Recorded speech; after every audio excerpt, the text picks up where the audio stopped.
ఏం చేయాలంటే ఏ విషయాలందులో ఏం చేయకుండా చింతపడడం వల్ల మీ వెంట్రుకలు తల్లగలేదు నల్లగలేదు, మీ ఎత్తు ఊళ్ళేళ్ళు బాగా చేసుకోలేవు. కనుక చింతించడం మనిషి మీ విన్నపములు కృతజ్ఞతాపూర్వకంగా ఎవరికి ఏం చేయాలంట?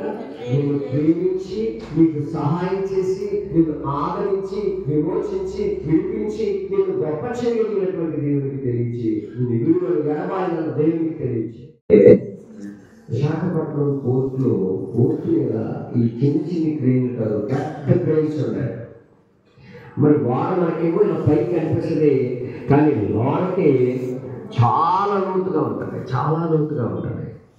ఆ లోతైనటువంటి ఎక్కడో అగాధంలో ఉన్నటువంటి వాటిని కూడా